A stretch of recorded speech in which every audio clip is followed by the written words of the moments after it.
بعض بزرگوں نے یہ بات بیان کی ہے کہ ایک شخص کا معمول تھا، وہ جس سے بھی ملتا بات کسی موضوع پر ہو رہی ہوتی، اس کی عادت بن گئی تھی، وہ کہتا کہ درود شریف پڑھا کرو، درود شریف سے دعائیں قبول ہو جاتی ہیں۔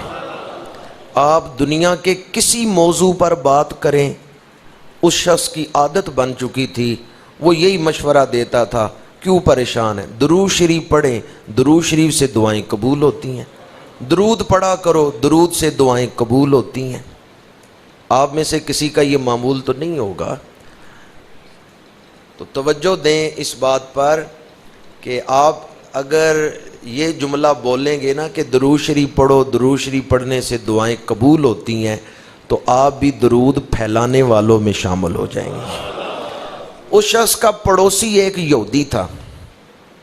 اب پڑوسیوں کو آپس میں کئی دفعہ ایک دوسرے سے کام پڑتے رہتے ہیں۔ اگر وہ یہودی بھی اس کے پاس آ جاتا نا کسی کام سے، تو اس مسلمان کی تو عادت بنی ہوئی تھی، وہ اس کو بھی یہ کہہ دیتا، میرے آقا پہ درود پڑھا کرو، تمہاری مشکلیں دور ہو جائیں گی۔ اب دن میں کوئی بھی اس کے پاس آتا، وہ یہی مشورہ دیتا۔ یہودی بار بار اپنے گھر بیٹھ کے یہ بات سنتا۔ وہ یہودی بڑا پریشان ہوا، اس نے کہا اس مسلمان کا یہ جو ذہن بن گیا ہے نا کہ حضور پر درود پڑھنے سے ہر دعا قبول ہو جاتی ہے، میں اس کا یہ ذہن ختم کروں، آئندہ یہ جملہ نہ بولے کہ حضور پہ درود پڑھا کرو، ہر مشکل آسان ہو جاتی ہے۔ وہ دن میں سینکڑوں مرتبہ یہ جملہ بولتا تھا۔ اس یہودی نے ایک طریقہ سوچا، ایک انگوٹھی بنوائی سونے کی، خوبصورت انگوٹھی، سونے کی انگوٹھی بنوا کے اپنے پڑوسی کے پاس آیا، اس مسلمان کے پاس۔ اسے کہا بھی میں کسی سفر پہ جا رہا ہوں، تو یہ میری ایک امانت ہے، یہ تم رکھ لو، واپسی پہ میں تم سے لے لوں گا۔ اس مسلمان نے کہا ٹھیک ہے۔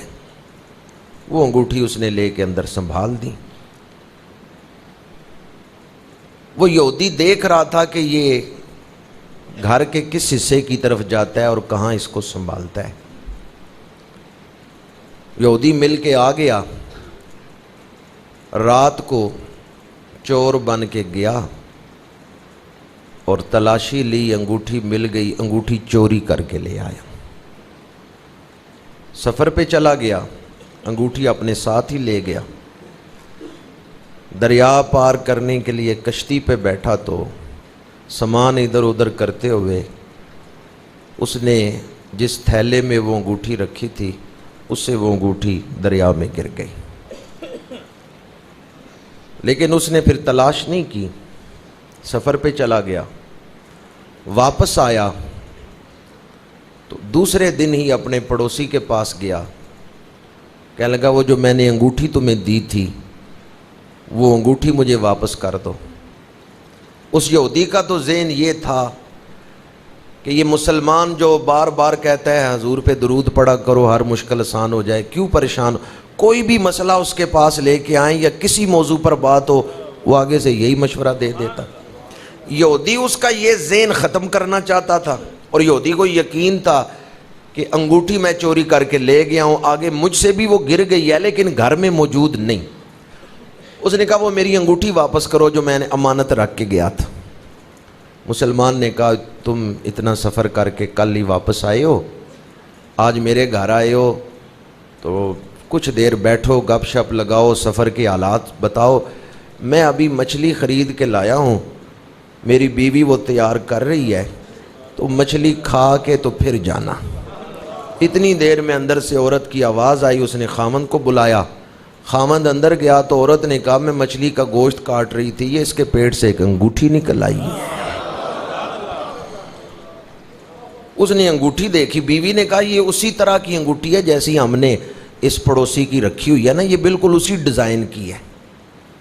اس مسلمان نے کہا ٹھیک ہے تم یہ اپنے پاس رکھو، میں وہ انگوٹھی لینے ہی آیا ہے جہاں میں نے اندر رکھی ہے نا، وہ نکال کے اس کو دیتا ہوں۔ اندر گیا، دیکھا کوئی انگوٹھی نہیں تھی۔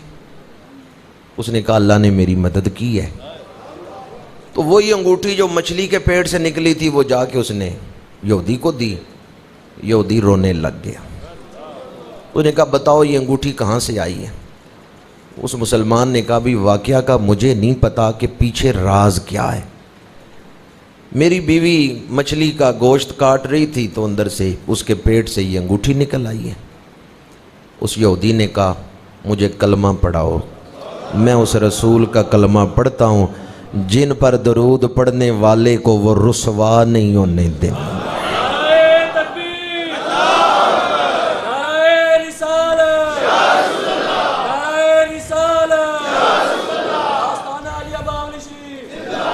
اس نے کہا پہلے تو اکیلا ہی جو بھی ملنے آتا تو اس کو اکیلا ہی یہ تبلیغ کرتا نا حضور پہ درود پڑھا کرو مشکل آسان ہو جائے گی.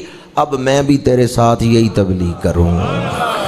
حضور پہ درود پڑھا کرو دعا، حضور پہ درود پڑھا کرو مشکل